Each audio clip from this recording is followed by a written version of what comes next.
Today, Caitlin is on, and we'll be talking about the rule of 100. So here's a quick breakdown of what we're going to be chatting about today. So we're going to we're going to give our definition of the rule of 100. We're going to move on to the application of the rule of 100 in fitness and nutrition. Then we're going to move into challenges and overcoming them. And then we're going to finish up with strategies for maintaining this over time. Ready? Okay. Let's get right into it, shall we? All right. So my definition of the rule of 100, because I don't think there really is one. We probably should look this up before we started. But this is just something that you and I talk about a lot of. Yeah. So this is just my definition that I have written down, and it's completing 100 reps of something. And you have to do it in the right amount of time. And we'll go over this in more detail later, with the goal of improving each rep in as short amount of time as possible without sacrificing quality. Do you have like your own personal definition for the rule of 100? No, I mean, I agree with yours. I mean, it's just completing 100 reps is kind of my golden rule or bare minimum when I take on any challenge or tasks, not only in the gym, but in life as well. And I think that's how we'll kind of apply this rule in the three different kind of realms. Okay. Awesome. And when it comes to fitness and nutrition, how does this apply? Well, first, I guess the rule of 100. This is something that we kind of made up and something Matt and I have talked about a lot of, especially when I was coming back postpartum, when I was kind of figuring out how to get back into CrossFit. I completely made up my own 6-week postpartum program. And I've kind of, after each pregnancy, I improved it and tweaked it a little bit here and there. And I've now, many ladies have done it themselves at the gym as well. And I've tried to improve it every single time. And so kind of always with the mentality of, like you said, making each one better and improving upon it each time. And I don't know if I've done it 100 times yet, probably not. But I'm definitely on my way there. And when I was coming back postpartum, I kind of always made myself do at least 100 reps of everything. 100 glute bridges, 100 PVC pipe cleans, 100 air squats. Like it was always at least a minimum of 100 reps. And I apply that a lot in the gym. If we're ever doing anything heavy though, it's 30 to 50 heavy reps. And then after that, when we do moderate to lightweight, it's always 100. 100 is the minimum. And it's funny when I tell people that, it's always a kind of shocking face that someone has. They're like, what, 100? And to me, that's like nothing. Like that's kind of like a warm up at that point. And then the real workout starts from there, right? Or like the real work starts after that. And so I guess that's how I apply it in the fitness realm. Do you apply it any other way than I've explained? I think this applies to more than just fitness. Oh, for sure. I mean, but that's what we were talking about first. Yeah. No, exactly. I'm just saying like overall, like yeah. I love the point that you just made. Also, I like what you said on how you're trying to improve the program every time. So that means that, you may not be trying to improve the program 100 times, but the fact of the matter is that trying to improve something over time and not just letting it sit and not just creating a cookie cutter program that you can just rehash to the next wave of pregnant women that come into the gym. Yeah. Just shows that it's like also a quality control kind of rule that we have is like, regardless if it's 100 or not, we're going to try and improve every time we do something. Yeah, because just because something worked the first time doesn't mean that it's going to always work the next time. Yeah. And it doesn't mean that it was great in the first place. 100%. And so I think, always trying to improve upon each program that we create. And that's why I love CrossFit is that every day is different. Every day is always changing. There's always something new to try and do and pair together. I mean, the staples are always the same. The movements are always the same, but you can always change it up and get better and adapt. And so that's kind of where that leads us into always doing a minimum of 100 reps. Yeah. And I think people in general grossly underestimate, or at least I have in the past, grossly underestimated the amount of volume that it takes to be successful in anything. Yes. I Oh mean, my the rule gosh. of 100 doesn't apply just to fitness, but applies to things outside of the gym as well. Yeah, I mean, like I said before, I can't tell you how many times I've seen the big deer in the headlights eyes when I tell somebody, all right, we're going to do 100. Like, it's always shocking. And it's funny, like, it's because people don't understand how long or how much you need to do in order to get better at something. And once you start really accepting that, you're going to start getting a lot better. Exactly. There's a big difference between what you think it takes and what it actually takes. Yeah, I love that quote. We love talking about that all the time too, because that forces us to level up as well. Because a lot of times it requires us to do more than what our best is. Yeah, absolutely. I mean, again, I think back to when I first started CrossFit, and I had just come out of collegiate volleyball, and I thought I knew what hard work was, working out for like 3-hour practices and doing, strength training. I thought that was hard. And then I tried CrossFit and I was like, whoa, no, this is really hard. Like this is, and then, and then after having children and having to work out and fit everything in, now that is really hard. Yes. And so once you start adapting to that and then understanding like, wow, this is going to take a long time, a lot of dedication, like, trust me, like things really do get easier once you accept, I think, how challenging things will be. Oh yeah. And that reminds me of a story of when I learned the hard way, not really when I learned the hard way, but a good example of me not knowing what the amount of volume that it would take to actually be good at something. Mm-hmm. I was a teenager. And I wanted to learn how to play the guitar. And for Christmas, I ended up getting, just a starter electric guitar, which was really nice of my family to do for me. And I even got like a version of Rosetta Stone, I guess, online version or CD version of guitar lessons. And I also took guitar lessons too at my school, which was really cool. And I remember taking some of the lessons and doing some of the things on the computer, not that many though, of course, and doing it. And then getting a little frustrated that I wasn't getting good, and looking back, it's funny because like I barely practice. I did one lesson a week, maybe. Yeah. And then on the computer, I probably did a grand total of maybe 30 minutes to an hour total, even trying to learn on like my home program. Mm-hmm. And then I just gave up. Yeah. And now it's laughable because like, oh, well, of course I'm not going to be good at that because I didn't really put that much time or effort into it, or as much as I thought, or as much as I thought was needed in order to be okay, or at least play a song.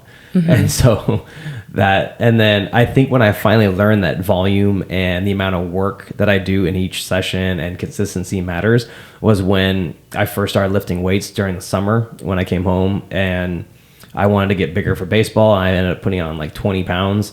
And I remember being in the weight room for 2 hours, and I would lift. And that's back when I only did isolation exercises and bodybuilding, but I would train one body part for 2 hours. Yeah. And I would just rotate it. But I would only do it once a week. So if I benched, I would bench once a week, but I would do chest for 2 hours. Yeah. And then the next day was arms. I would do arms, bis, and tris for 2 hours. Yeah, and you probably got really good. I did. I put on some size, but I also got really burned out. Yeah, at the end of it. But did it work? Absolutely. And then that's when I really learned that okay, in like a matter of 4 to 5 months, I can pack on a lot of muscle if I just do a ton of volume. And I did that 7 days a week. Yeah, I mean, there's a reason why, German volume training it is like well known, and it works. I mean, there's study after study proving that it works. And if you don't know what that is, it's doing 10 sets of 10, right, of a back squat or whatever lift it is, deadlift, any lift. 10 sets of 10, which is 100. And so, I mean, obviously they were onto something there. And just applying that. And it's black or white. It's either you do it or you don't. Yeah. And there's no in between. When people are always looking for the easy way out, trust me, you will never get to your goal. You will never get that. It's not worth it. It's a waste of your time. You like people who try to constantly cheat, constantly short the reps, short the time, whatever. You will never get better. I just want to make that very clear. Like, it's just not going to happen. You have to do it fully. And this applies not only in the gym, but in life as well, right? You have to fully commit if you really want something, if you really want to get it done. And you need a lot of volume to get it done. You need a lot of practice. Like, just think of just anybody's daily job, a doctor. Let's just take a doctor, for example. How many hours of practice and internship does the doctor do before they're actually a doctor? I don't even want to know. I don't even want to know. Yeah, it's probably like over a year's worth of just like constant. It's probably longer than that. I think it's longer than that, but yeah. And execution and so people aren't even willing to do that in the gym or with their nutrition and just do it day after day until they get better at it. It's just like anything else. You have to practice to get better at it. Yeah, it doesn't come naturally. And you know why it doesn't come naturally? Because it wasn't taught to us. My parents didn't teach me about food or how to stay fit, not just for sports, but just like in life in general, and like how to do that for the rest of your life. That was never taught. That's not something that you're taught. So it's something you have to kind of teach yourself, or at least start teaching your kids now, so that the next generation is prepared for it. Yeah, and it's normal for things to be difficult right off the bat. Like, I mean, it'd be unreasonable for you to put in 3 workouts and expect anything from those workouts. Exactly. And sometimes people expect that. No, absolutely. People expect to lose, 5 to 10 pounds in a month by just working out 2 to 4 times a week. That's not enough. Like, you're not going to make it. You have to work out every day. Everything has to be perfect and line up. Like, you have to fully commit, like, in every aspect of your life. Yeah, 100%. Let's kind of move back into the application to fitness and nutrition specifically. So let's maybe give some practical tips for integrating this rule into daily routines that will benefit in either fitness or nutrition. Yeah, quick, easy one is, we talked about this before, 100 grams of protein is the bare minimum for any adult over the age of 30. I mean, honestly, if you're not getting... And that's even on the low end. Yeah, I mean, we're like really underestimating here. But as a golden rule, I guess, daily protein intake for anybody needs to at least be 100. So there we go, 100 grams. Easy. It's funny that sometimes when we tell people this, that their eyes are like deer in the headlights again. They're like 100 grams of protein. I'm like, and that's on the low end. Yeah. And they're like, I don't know if I can eat that much. I'm like, I guarantee you, if you sat down, you could eat 100 grams of carbs and fat in one meal very easily. Very easily. 100 grams of each. Yes, Easily. So just switch it with protein. So you already have that probably. So yeah, you're already eating it instead. Just so another quick fact is that, the average American does eat 3,000 to 3,300 calories a day on average. Like, that's a lot of calories. You can't burn 3,000 calories. Like, I barely burn 3,000 calories, and I do almost 20,000 steps a day. So you work out a lot. And I work out a lot. So just think of the average American who doesn't do as much as me and is eating 3,000 calories a day. I mean, we wonder why there is an obesity problem. It's because we are just constantly overeating. And so if you have the rule of at least hitting 100 grams of protein, you're filling up most of your day with that, and you won't be as hungry to eat anything else. Yeah, 100%. And let's kind of move into some real life success stories that you've kind of seen transform with the rule of 100. I'll go first to let you think a little bit. Okay. But one thing that's really helped, and this is even 100, but I just started working with Ryan. I have another Ryan story for everyone. And it's 36 sessions, and we're doing it in an hour, and he has 12 weeks to do it, and he's going to obviously complete these before time. But we set an end date, which is 12 weeks. You have to do 36 sessions, 1 hour, one-on-one with me. And one thing that he kind of was looking at was the path going forward. It's like session 1, 2, 3, 4. And one thing that I told him was like, hey, let's start at 36 and count backwards and then see where we're at. And that really helped him mentally, is counting backwards from that down, like a countdown. And that really helps too, because sometimes when you're climbing, it's a little bit harder, to kind of see the summit. But when you're kind of counting backwards and you're counting down to something, sometimes mentally that helps, because it makes you think more about like the long-term end goal. It's like, where am I going to be at the end of these 36 sessions? And right now he's 16 sessions in. He feels amazing. He's already down from a 40-inch pant size down to a 36. He had to get his ring resized. Even his wife is noticing. She's like, your shoulders look a lot better, and you're losing some size off your neck and face. And that's actually a great sign, because that's usually where you start to lose fat or weight from first, is usually from the face and around the shoulders. Yeah. It's really normal. And then after that, it starts going down to the stomach area. And so that's just one kind of mini success story that I can think of recently that really helped someone. Yeah, I mean, I'm working with someone right now too. I think a lot of people in the morning know who he is. Working with Larry, and we're doing 36 sessions. We're actually on our second round of 36 sessions, and we've been working together for about 3.5 months. He's lost over 20 pounds, but he has actually, other than just working out with me, he really focuses on steps, making sure he hits 7,000 steps a day. And then also he works really hard on his food. He has completely cut out carbohydrates from his diet. I mean, all he eats is protein and vegetables, or protein and fruit. And he's really dialed in on that, like, at least that's what he tells me. And I mean, his results are proven. He's lost over 20 pounds. So I know that he is doing it both in the gym and then outside the gym. But I mean, fully committed, making sure he works out 4 times a week with me. And then even when we miss sessions or we don't get the 4 in, then we make them up the week after, right? So then we're working 5-6 times a week sometimes, just to make up and to stay on track. He also has a goal to lose 50 pounds in a year.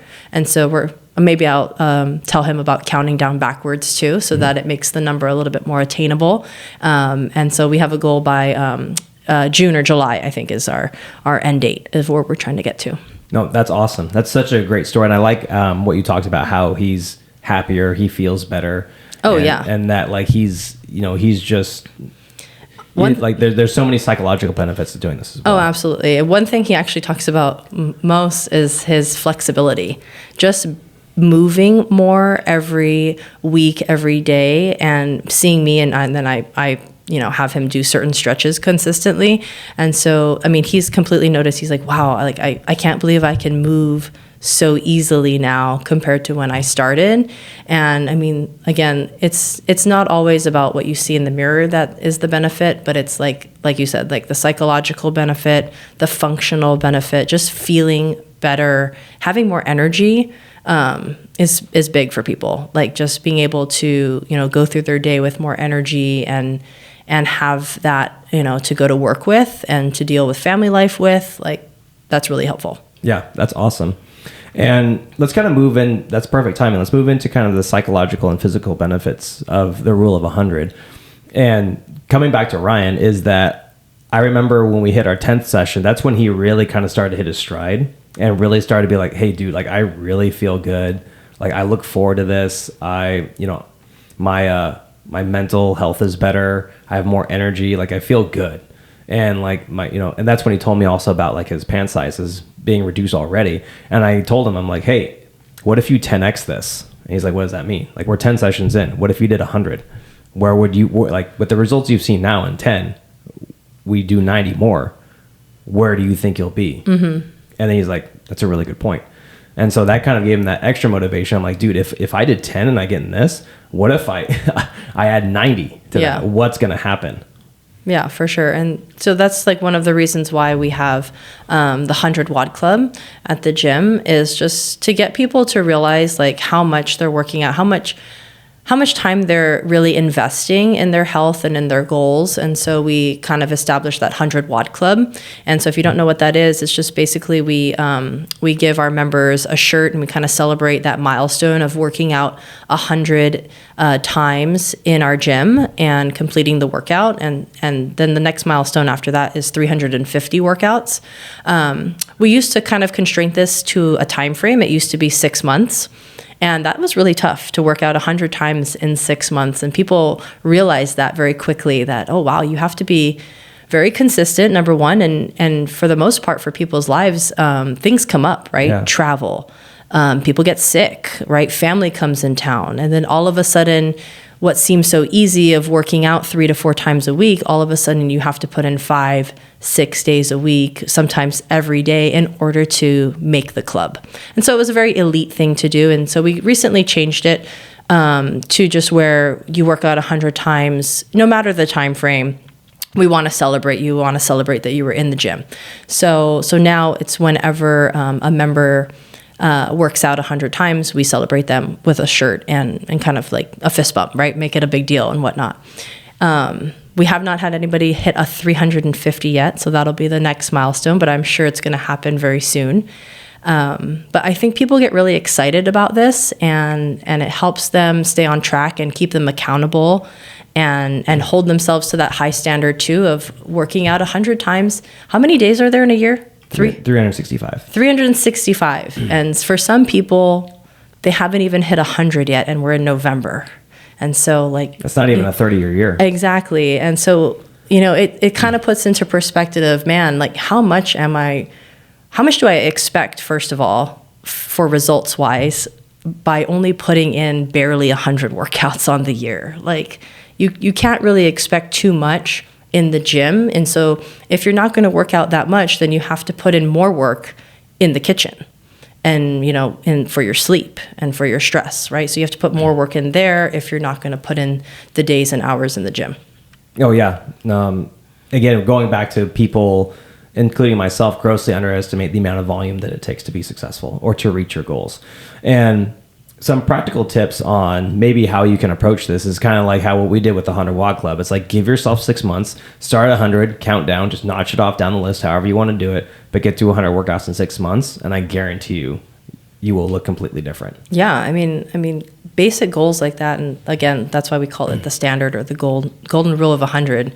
I think it's very simple and people think it's simple at first and attainable, but then when you really start doing it, it's not easy. Simple doesn't mean easy. Yeah. And things come up in life, and you can't put your fitness or your nutrition on the back burner just because things come up, right? We have to be able to adapt and stay consistent and do things the right way, right? Every single time. Yeah. And this gets you more into a long-term planning mindset and gets you into having patience and being consistency along with having a good cadence. And we'll get into that in a second. But when you give yourself a longer time horizon, like I'm going to commit to 100 workouts.